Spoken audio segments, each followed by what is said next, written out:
Next episode की शुरुआत last episode के आखिरी सीन से होती है, जहाँ की प्रोफेसर चा और गुशियांग साथ में डील करने के लिए आए थे।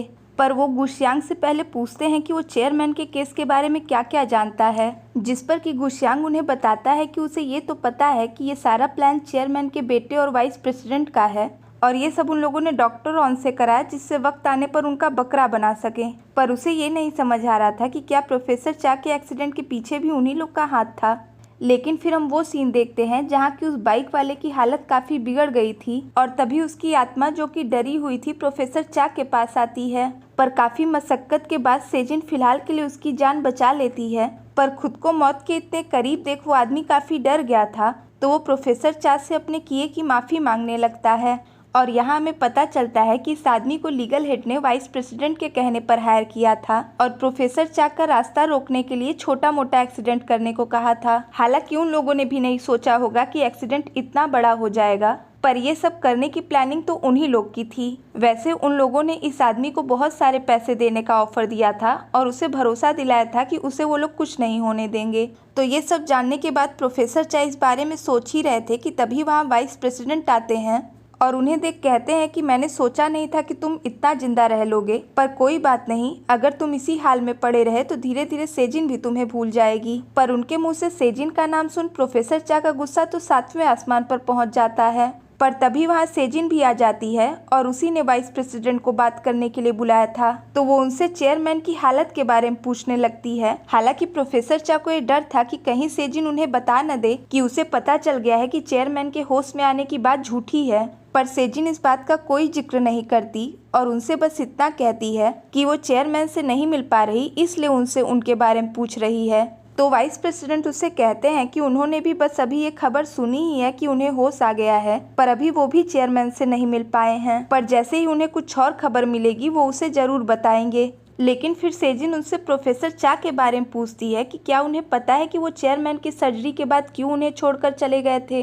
पर ये सवाल सुन तो प्रोफेसर चा भी शॉक रह जाते हैं, क्योंकि उन्हें तो यही लग रहा था कि सेजिन का मैसेज आया था इसलिए वो बाहर गए थे। पर वाइस प्रेसिडेंट को सेजिन से इस मामले में भी झूठ बोलता देख वो समझ जाते हैं कि वो मैसेज सेजिन का नहीं बल्कि इन लोगों के प्लान का हिस्सा था। तो वो ये सारी बातें गुशियांग को बताते हैं और फिर उससे पूछते हैं कि आखिर वो उनसे क्या चाहता है, जिस पर कि एक बार फिर से हम वो सीन देखते हैं जहाँ की ऑन कॉल रूम में सिंजो रो रहा था और रोते हुए वो गुशियांग से रिक्वेस्ट करता है कि वो प्लीज उस खड़ूस डॉक्टर को वापस बुला लें और अब से वो प्रॉमिस करता है कि उन्हें कभी भी बुरा नहीं कहेगा, पर प्लीज वो उसे बचा लें क्योंकि अगर वो मर गया तो उसकी माँ का क्या होगा। तो उसकी बातें सुन गुशियांग को भी बहुत तकलीफ होती है, लेकिन फिर वो उसे उसकी माँ के पास ले आता है और डॉक्टर किम उसे बताते हैं कि गलती से सिंजो को पता चल गया कि उसकी यहाँ सर्जरी नहीं हो पाएगी क्योंकि उसके डॉक्टर नहीं हैं, पर उसे ये लग रहा है कि उसने उन्हें बुरा कहा था, इस वजह से वो उसे छोड़कर चले गए। तो अब गुशियांग सिंजो की हेल्प करने का डिसाइड करता है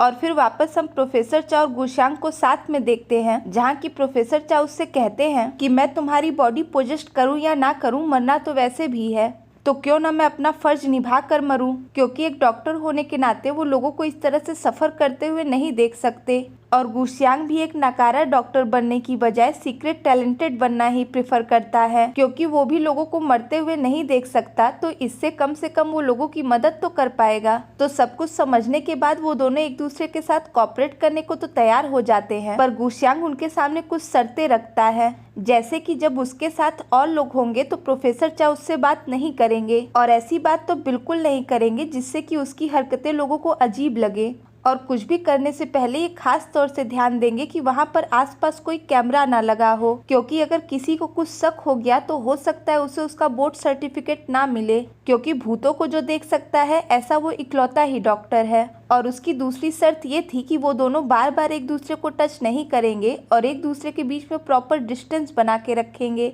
क्योंकि हल्का सा भी टच होने पर वो उसकी बॉडी में अपने आप चले जाएंगे, जिसकी वजह से ऑकवर्ड सिचुएशन क्रिएट हो सकती है। और उन दोनों के हमेशा म्यूचुअल डिसीजन के साथ ही वो बॉडी को पोजेस्ट करेंगे और उससे बाहर आएंगे। और तीसरी और सबसे ज़रूरी शर्त ये थी कि बाकी घोस्ट को ये नहीं पता चलना चाहिए कि वो उन लोगों को देख सकता है। तो प्रोफेसर चा उसकी सारी कंडीशन मान लेते हैं, पर जिस तरह से वो इना मीना डीका को ना देखने का प्रिटेंड कर रहा था वो देख तो प्रोफेसर चा को लगता है कि इसने जरूर एक्टिंग में कोई ट्रेनिंग ली होगी। खैर इधर सिंजो की मदर हॉस्पिटल से जाने की पैकिंग कर रही थी, पर तभी वहाँ गुशियांग आकर उन्हें जाने से रोक देता है और काफी खुश होकर उन्हें बताता है कि अब सिंजो की सर्जरी इसी हॉस्पिटल में होगी। तो ये सुन वो दोनों तो खुश हो जाते हैं, पर डॉक्टर ली और डॉक्टर किम बिल्कुल हैरान थे।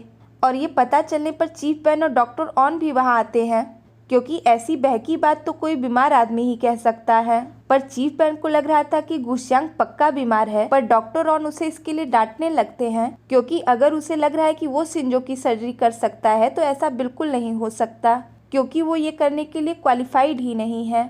वैसे ये बात गुशियांग भी जानता था कि अगर प्रोफेसर चा उसकी बॉडी में खुद भी आ जाएंगे तो भी उसे ये सर्जरी लीड करने का मौका नहीं मिलेगा, क्योंकि हॉस्पिटल के अपने कुछ कायदे कानून हैं। पर गुशियांग ये काम नहीं कर सकता, लेकिन डॉक्टर ऑन तो कर सकते हैं, तो वो ये जिम्मेदारी उन पर डाल देता है।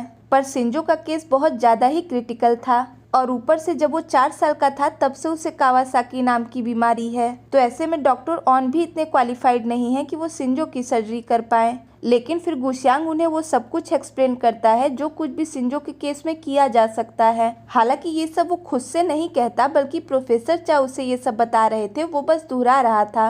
पर उनकी बातों को दोहराना भी आसान नहीं था, क्योंकि वो एक साथ इतना लंबा बोल जाते थे कि गुशियांग उसमें से कुछ ही लाइन बता पा रहा था। पर तभी अनजाने में उनका हाथ गुशियांग से टच हो जाता है, जिससे कि वो उसकी बॉडी में आ जाते हैं, तो वो खुद ही सब कुछ एक्सप्लेन कर देते हैं। वैसे इस दौरान गुशियांग का बिहेवियर देख सभी लोग काफी कंफ्यूज हो गए थे।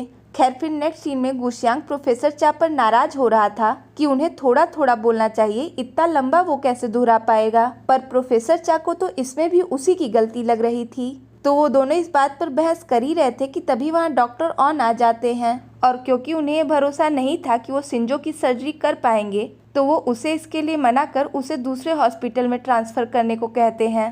पर गुशियांग उन्हें आज से 2 साल पहले की वो सर्जरी याद दिलाता है, जिसमें कि वो प्रोफेसर चा के फर्स्ट असिस्टेंट बने थे, और वो सर्जरी भी एक रेयर केस थी जिसे करने का मौका किसी भी डॉक्टर को लाइफ में बहुत मुश्किल से मिलता है। और प्रोफेसर चा कोरिया के पहले डॉक्टर थे जिन्होंने उस सर्जरी को भी सक्सेसफुल किया था। पर ऐसा करने में सिर्फ उन्हीं का हाथ नहीं था, बल्कि इसके पीछे डॉक्टर ऑन ने भी काफी मेहनत की थी। तो जो उन्होंने उस वक्त सीखा था उसे आज फिर से दोहराने की जरूरत आ गई थी। वैसे ये सब बोल भले गुशियांग रहा था, पर शब्द प्रोफेसर चा के थे, और क्योंकि वो डॉक्टर ऑन को बहुत अच्छे से जानते थे तो उन्हें भरोसा था कि ये बात डॉक्टर ऑन पर जरूर असर डालेगी। पर डॉक्टर ऑन समझ नहीं पा रहे थे कि आज गुशियांग उन पर इतना भरोसा दिखा रहा है, जबकि लास्ट टाइम उसने ऑपरेशन रूम में कहा था कि वो किसी पेशेंट को छूने के भी लायक नहीं है। लेकिन फिर ये सीन यही कट हो जाता है, और फिर नेक्स्ट सीन में प्रोफेसर चा और गुशियांग सिंजो के पास आते हैं, जहाँ की वो और उसकी मदर अभी भी इसी चीज़ का इंतजार कर रहे थे कि उन्हें कोई सर्जन मिल जाए। तो गुशियांग को अपसेट देख ये लगता है कि शायद अभी डॉक्टर ऑन ने हाँ नहीं कही है। लेकिन फिर प्रोफेसर चा उसे समझाते हुए कहते हैं कि जो कुछ तुम कर सकते थे वो तुमने सब कुछ किया, पर कभी कभी अपना सोचा हुआ नहीं होता, इसलिए निराश मत हो। पर गुशियांग उन्हें याद दिलाता है कि सिंजो मेरा पेशेंट नहीं है, बल्कि जिसका है उसे उसकी चिंता करनी चाहिए। और फिर यहाँ हम एक फ्लैशबैक देखते हैं, जहाँ की हॉस्पिटल के बच्चे सिंजो का ये कह के मजाक उड़ा रहे थे कि उसकी वजह से उसके फादर उसकी माँ को छोड़कर चले गए और उसके पास अपना इलाज कराने के पैसे तक नहीं हैं। पर तभी वहाँ प्रोफेसर चा आते हैं, जो कि सिंजो का सपोर्ट करते हुए कहते हैं कि मैं यहाँ का बेस्ट डॉक्टर हूँ और सिंजो मेरा पेशेंट है, तो अगर कोई मेरे पेशेंट को परेशान करेगा तो उसके लिए बिल्कुल अच्छा नहीं होगा। तो वो बच्चे उनसे डर कर वहाँ से भाग जाते हैं। वैसे गुशियांग का उन्हें ये याद दिलाने का मकसद सिर्फ इतना था कि वो सिंजो के लिए अपनी जिम्मेदारी निभाएं। खैर तभी उसे इमरजेंसी डिपार्टमेंट से कॉल आता है, जहाँ की अभी अभी एक पेशेंट आया था जिसे कि चट्टान पर गिरने की वजह से चेस्ट पर चोट आ गई थी। तो जल्दी से प्रोफेसर चा और गुशियांग इमरजेंसी डिपार्टमेंट में आते हैं, पर वहाँ का नज़ारा देख तो वो दोनों ही दंग रह जाते हैं, क्योंकि वहाँ पर उस पेशेंट की वाइफ भी थी जो कि गुस्से में उसे काफ़ी मार रही थी। और ऐसा करने की वजह ये थी कि ये आदमी अपनी गर्लफ्रेंड से मिलने पहाड़ों पर गया था और वहीं से चोट आ गई। तो अब जब कांड किया है तो मार खाना तो बनता ही है। पर उसकी वाइफ का गुस्सा देख प्रोफेसर चा को तो उसके पास जाने की हिम्मत नहीं होती, तो वो धीरे से वहां से खिसकने की कोशिश कर ही रहे थे कि तभी गुशियांग उन्हें रोकने के लिए पकड़ता है, जिससे कि एक बार फिर से वो उसकी बॉडी में आ जाते हैं। और फिर वही होता है जिसका उन्हें डर था।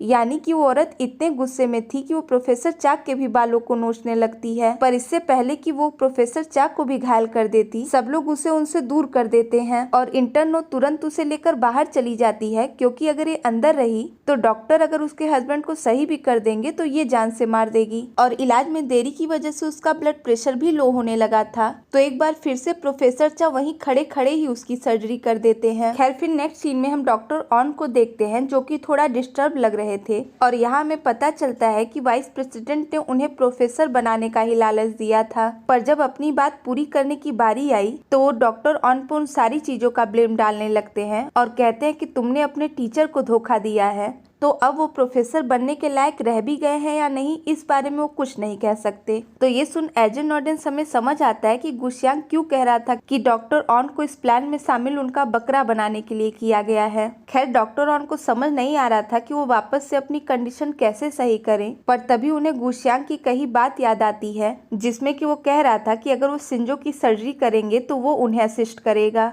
तो फिलहाल उन्हें क्या करना चाहिए वो इस बारे में सोचने लगते हैं। खैर दूसरी तरफ डॉक्टर किम बहुत ही एक्साइटमेंट में गुशियांग के पास आते हैं, क्योंकि अभी तक उन्हें भी ये पता चल गया था कि अभी अभी गुशियांग ने फिर से एक सर्जरी की। तो वो उससे इस बारे में पूछने लगते हैं, पर वो गुशियांग तो था नहीं। तो प्रोफेसर चा उनसे अपने स्टाइल में इस पेशेंट का ध्यान रखने का ऑर्डर देते हैं। पर तभी उन्हें याद आता है कि गुशियांग ने ऑपरेशन थिएटर का वीडियो दिखाते हुए कहा था कि अब से जब भी वो उसकी बॉडी में रहेंगे तो उसकी तरह बिहेव करेंगे। हालांकि प्रोफेसर चा के लिए ये करना मुश्किल तो था, पर फिर भी वो किसी तरह मैनेज कर लेते हैं। पर तभी एक और मुसीबत आ पड़ती है कि इस पेशेंट की जो गर्लफ्रेंड है उसका हस्बैंड अंडरवर्ल्ड का आदमी है। तो सच जानने के बाद वो यहाँ पर उस पेशेंट और उसे बचाने वाले डॉक्टर दोनों को ही मारने आ रहा है। पर ये सुन तो प्रोफेसर चा की हालत खराब हो जाती है। तो वो तुरंत सिक्योरिटी को कॉल करने का कह वहाँ से निकल ही रहे थे कि तभी सामने से वो आदमी चला आ रहा था। तो वहाँ से भागने का मौका न पाकर वो गुशियांग की बॉडी से बाहर आ जाते हैं और बेचारा गुशियांग फंस जाता है। हालांकि उसे बस एक ही मुक्का पड़ा था, क्योंकि ज्यादा कुछ होने से पहले ही वहाँ सिक्योरिटी गार्ड आकर उस आदमी को पकड़ लेते हैं। पर गुशियांग प्रोफेसर चा को इसके लिए माफ नहीं कर सकता था, क्योंकि उनके बीच में तय हुआ था कि इस तरह से वो अचानक से उसकी बॉडी से बाहर नहीं आएंगे। पर उन्होंने वो प्रॉमिस तोड़ दिया, तो वो गुस्से में डील तोड़कर वहां से चला जाता है। खैर दूसरी तरफ वाइस प्रेसिडेंट सीसीटीवी के थ्रू ये सब देख रहे थे, तो यहाँ पर उन्हें गुशियांग पर कुछ शक होता है।